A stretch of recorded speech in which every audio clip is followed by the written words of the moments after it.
आगे बढ़ेंगे, बात करेंगे अमेरिका की, जहां राहुल गांधी ने एक बड़ा बयान दिया है।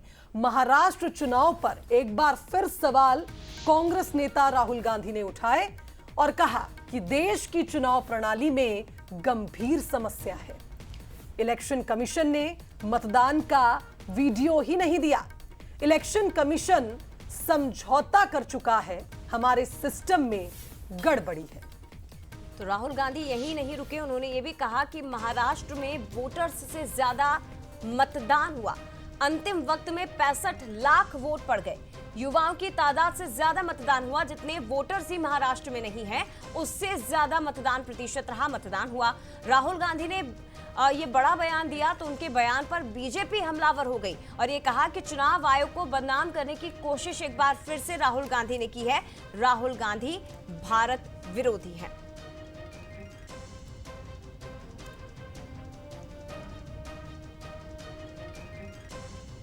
The Election Commission gave us a figure, voting figure for 5:30 in the evening, and between 5:30 in the evening and 7:30 in the evening, when the polls were supposed to have closed, 65 lakh voters voted. Now, that is physically impossible to happen, right? Because for a voter to vote, it takes approximately 3 minutes, and if you do the math, it would mean that there were lines of voters till 2 o'clock at night voting all night, and this didn't happen. So we asked them, but look, you have videography taking place, as if we asked. They not only refused to give us the videography, they changed the law so that now you're not allowed to ask for the videography. It is very clear to us that the election commission is compromised. It's very clear that there is something very wrong with the system. Bharat की हर संस्था पर जाकर विदेशी धरती पर सवाल खड़े करना, सेना से प्रूफ मांगना विदेशी धरती से, ये दिखाता है कि कुछ लोग मोदी विरोध करते करते अब भारत के विरोध में उतर आए हैं और वो भी विदेशी धरती पर इस प्रकार की जुबान बोलते हैं। पूरी दुनिया भारत की इलेक्शन कमीशन और इलेक्शन प्रोसेस की वाहवाही कर रही है। अभी हमने अमेरिका में भी देखा, पूरी दुनिया में देखा, और ऐसे समय पर भारत के ही खिलाफ भारत की बदनामी की सुपारी लेने का काम राहुल गांधी और उनके इकोसिस्टम ने किया। तो देश के बाहर जाकर एक बार फिर से राहुल गांधी ने बयान दिया, जिसे लेकर इस वक्त संबित पात्रा प्रेस कॉन्फ्रेंस कर रहे हैं। आप सब महान पत्रकार हैं, आप सब भी इलेक्शन कमीशन के उस प्रेस कॉन्फ्रेंस में मौजूद होंगे जिसमें चीफ इलेक्शन कमिश्नर ने बकायदा एक एक विषय का क्रमांक जवाब दिया था। मैं इलेक्शन कमीशन के आधार पर जवाब नहीं दे सकता क्योंकि मैं एक पॉलिटिकल पार्टी हूं, मगर वेबसाइट पर और आज भी आप अगर गूगल करेंगे तो जवाब आपको स्वयं मिल जाएगा। एक एक प्रश्न का जवाब दिया है इलेक्शन कमीशन ने, और इलेक्शन कमीशन ने यह भी कहा है किसी को किसी प्रकार का संशय है तो हमारा प्लेटफॉर्म खुला हुआ है, आप आइए, आके पूछिए। उसके बाद कोर्ट के दरवाजे भी खुले हैं। आपको अगर इलेक्शन कमीशन के किसी भी जवाब से तथ्यात्मक जवाब नहीं मिलता है, आपको लगता है, आप हिंदुस्तान के कोर्ट पर भरोसा नहीं करते हैं क्या? आप जाइए, कोर्ट में जाइए, प्रश्न उठाइए। मगर अमेरिका में जाकर हिंदुस्तान का लोकतंत्र कॉम्प्रोमाइज्ड है, ऐसा केवल देशद्रोही ही कह सकता है, कोई दूसरा नहीं कह सकता। रविकांत राय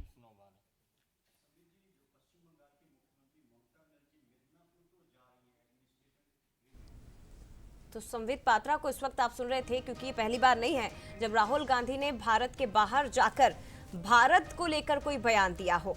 और ये आपको बता दें कि अब संबित पात्रा यहां तक कह चुके हैं कि अगर ऐसी हरकत कोई कर रहा है तो वो केवल देशद्रोही ही कर सकता है। उन्होंने स्पष्ट कर दिया कि अगर आपको कोई बुराई दिखती है सिस्टम में, या आपको लगता है इलेक्शन कमीशन सही तरीके से काम नहीं कर रहा है, तो आपके सामने कई ऑप्शंस हैं, कई विकल्प है, आपको वहां जाना चाहिए। चुनाव आयोग खुद आपको अपने प्लेटफॉर्म पर आने का न्योता दे चुका है कि आप आइए, आपको अगर कोई कमी लगती है तो। कई बार सवालों के जवाब दिए गए, लेकिन शायद विपक्ष उनके सवालों से संतुष्ट आज तक हो नहीं पाया है। एक बार फिर से सुनिए राहुल गांधी ने क्या कहा। The Election Commission gave us a figure, voting figure for 5:30 in the evening, and between 5:30 in the evening and 7:30 in the evening, when the polls were supposed to have closed, 65 lakh voters voted. Now, that is physically impossible to happen, right? Because For a voter to vote, it takes approximately 3 minutes. And if you do the math, it would mean that there were lines of voters till 2 o'clock at night voting all night, and this didn't happen. So we asked them that, look, you have video. चलिए, इस खबर पर हमारे साथ दो राजनीतिक मेहमान जुड़ रहे हैं, उनकी भी प्रतिक्रिया ले लेते हैं। बीजेपी से हमारे साथ डॉक्टर हितेश वाजपेयी जुड़ रहे हैं। हितेश जी, बहुत स्वागत है आपका। और कांग्रेस से प्रवक्ता योगेश यादव जी हमारे साथ जुड़ रहे हैं, आपका भी बहुत स्वागत है योगेश जी। सवाल बस यही, सबसे पहला सवाल तो यही है कि जब इलेक्शन कमीशन ऑफ इंडिया की बात हो रही है, तो अगर आपको सिस्टम में कोई खामी दिखती है तो उसकी लड़ाई आप विदेश में बैठ के कैसे लड़ सकते हैं? इस तरह का बयान देना, विदेशी जमीन पर एक बार फिर राहुल गांधी हमारे देश की बात कर रहे हैं। योगेश जी, देखिए, ये विदेशी जमीन का आधार बनाकर जो भारत में लोकतंत्र की हत्या हो रही है, और इस मशीन के संदर्भ में भारत के समस्त विपक्षी दल आवाज उठा रहे हैं, लेकिन वो कहते हैं ना कि नक्कार खाने की तूती जहां आवाज नहीं जाती है, और विदेश में नहीं, अंतरराष्ट्रीय पटल पर यदि कोई जन नेता अपनी बात रखता है ताकि सारा विश्व ये समझे कि भारत में प्रजातंत्र के साथ कैसा मजाक हो रहा है, ये बताएं, क्या महात्मा गांधी ने विदेश में जाकर अपनी बात नहीं की थी ताकि पूरा विश्व अंग्रेजों के प्रति हो गया था, विरोधी हो गया था? हमें अंतरराष्ट्रीय स्तर पर स्वामी विवेकानंद ने अपनी तो योगेश जी, इस तरह की बातें करके क्या हम हमारे देश के ही लोगों के विरोध की बात कर रहे हैं? वहां पे विरोध में बात करते नजर आ रहे हैं। हमारे देश की बात हमारे देश में हो सकती है, अंतरराष्ट्रीय स्तर पर हमारे देश का मजाक हम क्यों बनाएं? क्यों मजाक की बात है भाई? हमारे को गौरव है हमारे देश में, जहां पर प्रजातंत्र का, जो कांग्रेस ने प्रजातंत्र को कायम रखकर इस देश की अस्मिता, भारत माता की पहचान को बनाकर रखा था। वर्ल्ड के सबसे बड़े प्रजातांत्रिक देश में किस तरीके का मजाक हो रहा है? अरे योगेश यादव जी, स्तर पर जाना चाहिए। मैं हितेश जी के पास लौटूंगी स्तर पर। एक सेकंड योगेश यादव जी, योगेश जी आप क्या बात कर रहे हैं सर? और संविधान योगेश यादव जी कर रहे हैं। आप मेरा सवाल सुनिए सर, आप क्या बातें कर रहे हैं? संबित पात्रा इस वक्त प्रेस कॉन्फ्रेंस कर रहे थे। ऐसा तो नहीं है इलेक्शन कमीशन ऑफ इंडिया ने कभी आपके सवालों के जवाब नहीं दिए हों? जितने भी बार अलग अलग स्टेट में इलेक्शन हुए हैं, हर बार विपक्ष के तमाम सवालों के जवाब उन्होंने मीडिया के सामने दिए। कोर्ट का रास्ता आपके सामने खुला है। खुद इलेक्शन कमीशन ऑफ इंडिया आपको आमंत्रित कर चुका है कि अगर कोई डाउट है तो आप हमारे पास आइए, हर कमी को दूर किया जाएगा। तो वहां बैठकर क्यों इस तरह की बातें करना है सर? आधार भी तो होना चाहिए कुछ।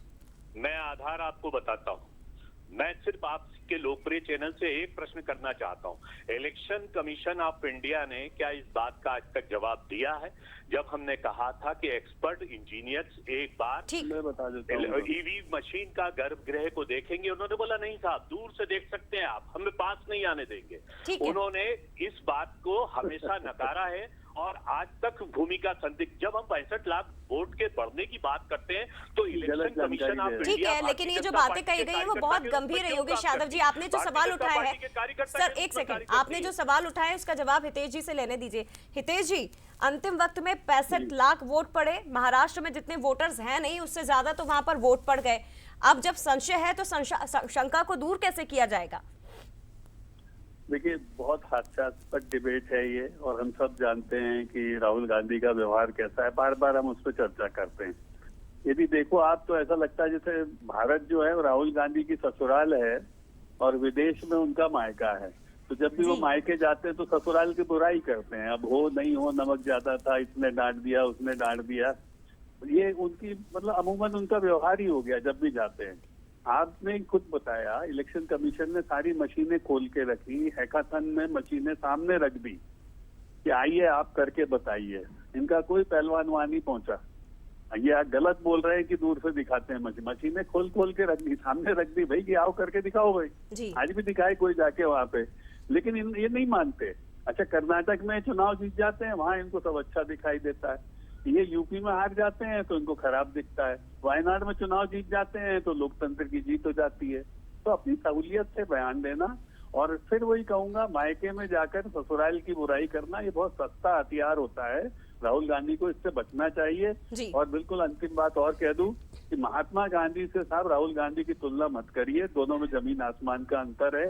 महात्मा गांधी इस देश के राष्ट्रपिता है, और देश को आजादी दिलाने के लिए उन्होंने विदेशियों से मदद मांगी थी। ये तो अपनी आजादी को खंडित करने के लिए, बदनाम करने के लिए ठीक है, घूम सर। रहे हैं। इनको हम माफ नहीं कर सकते। ठीक है, बहुत धन्यवाद आपका डॉक्टर हितेश वाजपेयी जी। योगेश यादव जी, तो सिस्टम में बड़ी गड़बड़ी है, ये आरोप एक बार फिर से राहुल गांधी ने विदेश में लगाए हैं।